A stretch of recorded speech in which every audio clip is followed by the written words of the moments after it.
Good morning students. आज हम शुरू करने जा रहे हैं रीजनरेशन। यह टॉपिक एमडीएस यूनिवर्सिटी के बीएससी बायो फर्स्ट ईयर में जूलॉजी के थर्ड पेपर के अंदर इंक्लूड किया गया है।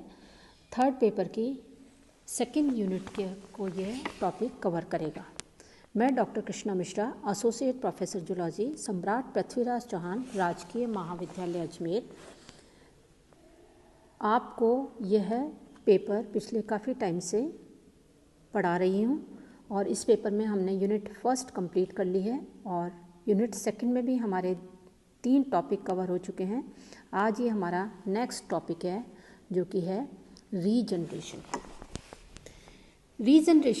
The organism possesses the ability to repair more or less damage incurred by the body either accidentally in natural conditions or willfully imposed by the experimenters।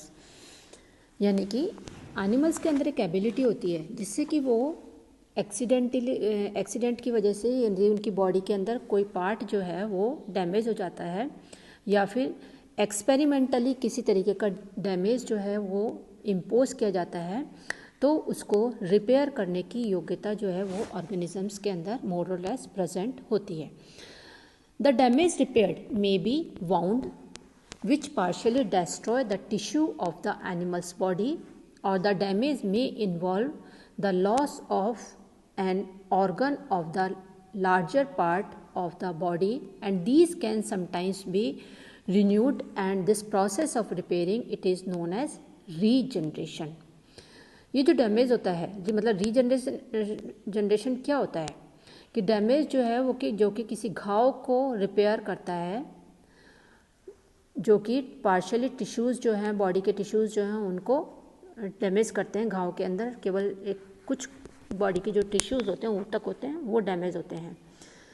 या फिर larger यदि damage हो यानी कि बॉडी का कोई ऑर्गन जो है वो पूरी तरीके से डैमेज हो जाता हो और इस तरीके के डैमेज के बाद यदि रिन्यूअल पाया जाता हो यानी कि डैमेज जो है उसको ओवरकम कर लिया जाता हो, उसको रिपेयर कर लिया जाता हो, तो ये जो रिपेयरिंग का प्रोसेस होता है इस प्रोसेस को हम क्या कहते हैं, रीजनरेशन। रिपेयरिंग का जो प्रोसेस है it is known as regeneration. Thus we see that all living being possesses in varying degree the facility of regrowing or regenerating certain parts of their anatomies that have been removed। यानी कि सभी species जो हैं उनके अंदर regeneration जो है उसकी एबिलिटी पाई जाती है, पर उनकी जो मतलब कैपेसिटी जो रीजनरेशन की होती है वो कम या ज़्यादा हो सकती है। Regeneration is a fundamental phenomena of life का एक बहुत ही जरूरी फंडामेंटल फिनोमिना होता है and it is indispensable for the survival of organism. According to the Richard L Gross, regeneration we can describe it as if there is no regeneration there could be no life and if everything is regenerated there would be no death। यानी कि यदि सारी चीज़ें regenerate होने लग जाएं तो death ही नहीं होगी और यदि बिल्कुल भी रीजनरेशन नहीं हो तो जीवन ही नहीं होगा। तो जितनी भी ऑर्गेनिजम्स होती हैं वो इन 2 एक्सट्रीम्स के बीच में जो है एग्जिस्ट करती हैं। यानी कोई भी ऑर्गेनिज्म ऐसी नहीं है जिसके अंदर बिल्कुल भी रीजनरेशन ना पाया जाता हो या जिसके अंदर पूर्णतः रीजनरेशन पाया जाता हो। तो यानी कि सभी के अंदर कुछ अमाउंट के अंदर रीजनरेशन होता है। Among animals, the power of regeneration it was first discovered in Hydra। सबसे पहले जो है एनिमल्स के अंदर हाइड्रा में स्टडी की गई थी और इसको स्टडी किया था अब्राहम ट्रेम्बले ने। Abraham Trembley he discovered not only that by cutting a hydra in 2 it can produce 2 hydras but also that a single fragment of hydra it could give rise to an entire new animal। उन्होंने जब ट्रेम्बले ने hydra की study की तो उन्होंने ये देखा कि एक छोटा सा पीस जो है वो हाइड्रा का वो भी पूरे के पूरे नए एनिमल को बना सकता है, एक नया हाइड्रा जो है उसको रीजनरेट कर सकता है। इसके लिए जो ट्रेम्बले हैं उन्होंने पहले हाइड्रा को 4 पार्ट के अंदर डिवाइड किया और यह देखा कि चारों पार्ट को प्रॉपर अमाउंट के अंदर न्यूट्रिशन मिले, फीड मिले और इसके बाद वो सफिशिएंट साइज़ जो है फीडिंग के बाद जो है वो प्रत्येक पार्ट जो है सफिशिएंट साइज़ जो है उसको उसने गेन कर लिया। उसके बाद उन्होंने प्रत्येक पार्ट को, यानी कि जो पहले से जो काटा हुआ पार्ट है उसमें से प्रत्येक पार्ट को फिर से 2 या 3 पार्ट्स के अंदर डिवाइड कर दिया और फिर से इनको ग्रो करने दिया। वंस मोर ही सब divided them and in this manner he cut the polyp into 50 parts. लगभग 50 पार्ट्स के अंदर इन्होंने पॉलिप जो है उसको डिवाइड कर दिया। And he observe that all 50 became complete animals capable of all normal functions including that of reproduction. यानी कि इन्होंने एक हाइड्रा को 50 पार्ट में डिवाइड किया रिपीटेडली और इसके बाद उन्होंने देखा कि 50 के 50 पार्ट जो हैं वो ऑल 50 जो हैं वो कंप्लीट एनिमल के अंदर कन्वर्ट हो गए और उनके अंदर सारे फंक्शंस नॉर्मल थे, इवन रिप्रोडक्शन जो है वो भी नॉर्मल था। After the basic researches of Trembley the power of regeneration it was sought out and studies in all level of animal kingdom where it is found unequally distributed but never entirely lacking even unicellular organisms they possesses it। यानी कि उसके बाद जो है बहुत सारे scientist जो हैं उन्होंने अलग अलग एनिमल्स के ऊपर अलग अलग ऑर्गेनिजम्स जो हैं उनके ऊपर एक्सपेरिमेंट किए और उन्होंने ये देखा कि एनिमल किंगडम के अंदर सभी लेवल के ऊपर रीजनरेशन जो है वो पाया जाता है, ज़्यादा या कम हो सकता है। इवन जो यूनिसेल्युलर ऑर्गेनिजम्स हैं उनके अंदर भी ये प्रेजेंट होता है। यदि हम बात करें यूनिसेल्युलर ऑर्गेनिज्म की तो उसमें जो सिलियोफोरियन पैरामीशियम यदि उसको 2 पार्ट में डिवाइड किया जाए तो 2 फ्रैगमेंट्स जो होते हैं वो एक बिल्कुल ही अलग कोर्स जो है उसको परस्यू करते हैं। इसका मतलब है कि उसके जो 2 सेगमेंट्स होते हैं उनमें से जिसके अंदर न्यूक्लियस होता है, पैरामीशियम के जिस सेगमेंट में न्यूक्लियस होता है वो तो सर्वाइव कर जाता है और अपने आप को रीजनरेट कर लेता है, लेकिन जिसके अंदर न्यूक्लियस नहीं होता है वो तेज़ी से डीजनरेट होता है और अल्टीमेटली मर जाता है। यानी कि पैरामीशियम में किस तरीके से होता है, यदि पैरामीशियम को 2 पार्ट में डिवाइड कर दिया जाए तो 2 पार्ट में से जिस पार्ट में न्यूक्लियस होगा वो तो जो है दोबारा से रीजनरेट होकर के अपने आप को कंप्लीट उसमें तो सर्वाइवल पाया जाएगा, लेकिन जिसके अंदर न्यूक्लियस नहीं होगा वो धीरे धीरे डीजनरेट होकर के और मर जाता है। In large ciliophorans like Tantor, each section will become a new individual because each section it contains part of the nucleus। जो दूसरे वाला एग्जाम्पल है सिलियोफोरन्स का, उसके अंदर प्रत्येक पार्ट जो होता है वो नए एनिमल के अंदर डेवलप हो जाता है, रीजनरेट हो जाता है, क्योंकि इसके अंदर प्रत्येक पार्ट के अंदर न्यूक्लियस जो है उसके कंटेंट्स प्रेजेंट होते हैं। अब हम आते हैं टाइप्स ऑफ रीजनरेशन। रीजनरेशन जो है वो कितने प्रकार का हो सकता है।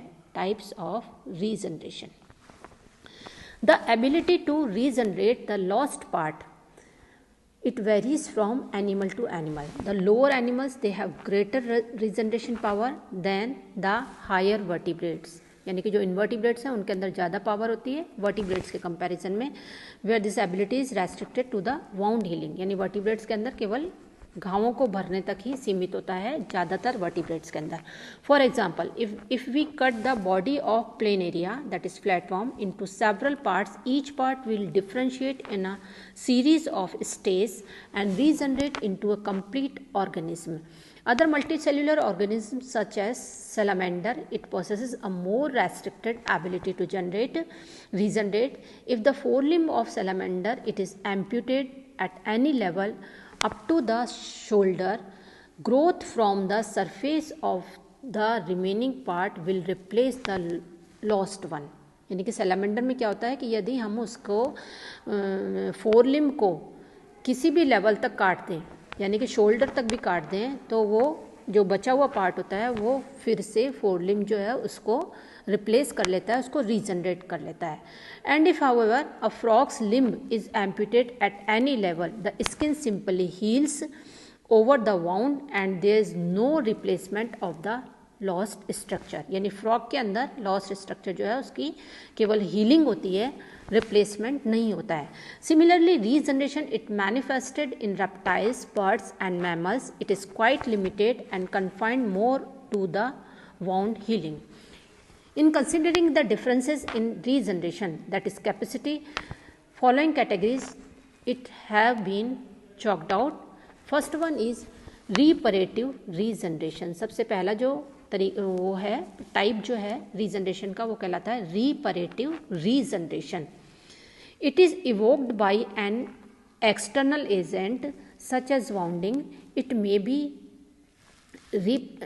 reparation of various components of an organ or regeneration of various components of an organ or regeneration of various organs or part of the whole organism, or it may be regeneration of an entire organism from a detached part. यानी कि यदि कोई external fact agent की वजह से ये इसको evoke किया जा सकता है और इसके अंदर एक पर्टिकुलर ऑर्गन के कंपोनेंट जो हैं वो भी रिपेयर हो सकते हैं, या फिर जो है जो वेरियस कंपोनेंट्स हैं वो रीजनरेट हो सकते हैं किसी भी ऑर्गन के, या फिर कंप्लीट ऑर्गन जो है पूरी की पूरी ऑर्गेनिज्म जो है वो भी रीजनरेट हो सकती है. Morgan in 1901 he distinguished following two basic type of reparative regeneration. Morgan ने फर्दर इसको reparative regeneration को फिर से दो पार्ट के अंदर डिवाइड किया. एक तो epimorphic regeneration that is epimorphosis, and second one is morphallactic regeneration और मॉर्फोलैक्सिस. यदि हम बात करें एपीमॉर्फिक रीजनरेशन और एपीमॉर्फोसिस, तो this type of regeneration it is exemplified by the renewal of limbs in salamanders and the replacement of the broken tail of lizard. इसका example क्या है? एक तो सैलामेंडर्स के अंदर लिम्स का रिन्यूअल, और दूसरा जो लिजार्ड है उसके अंदर जो ब्रोकन टेल है. आप लोगों ने देखा होगा कि छिपकली जो है उसकी टूटी हुई जो टेल होती है, उसकी जो पूंछ होती है वो फिर से रिप्लेस हो जाती है.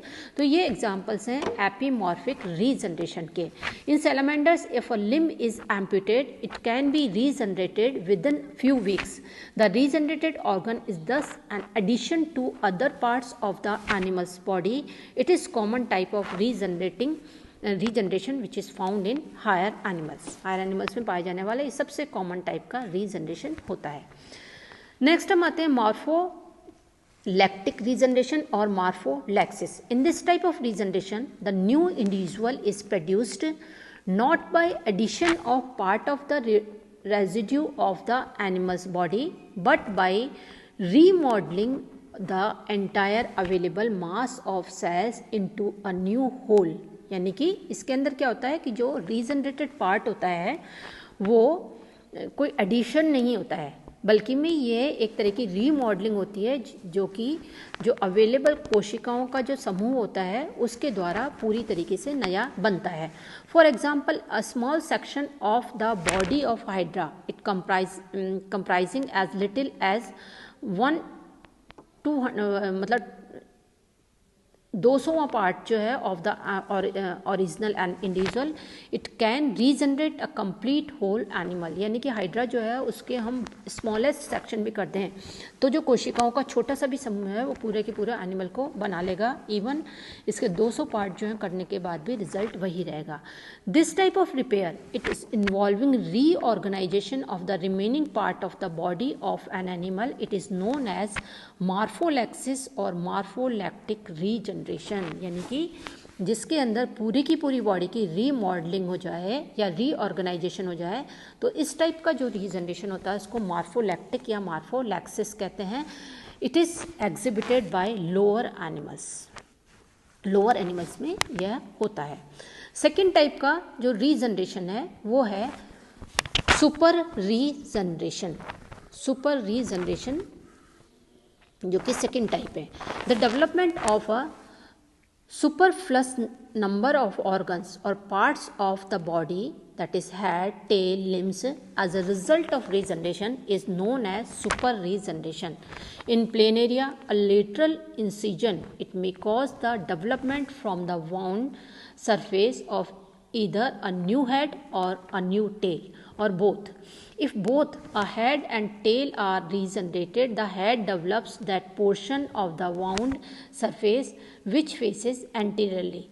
The tail, on the other hand, it develops from the wound surfaces facing posteriorly. Similarly, lateral incision near the head end of the earthworm, it gives rise to the additional head.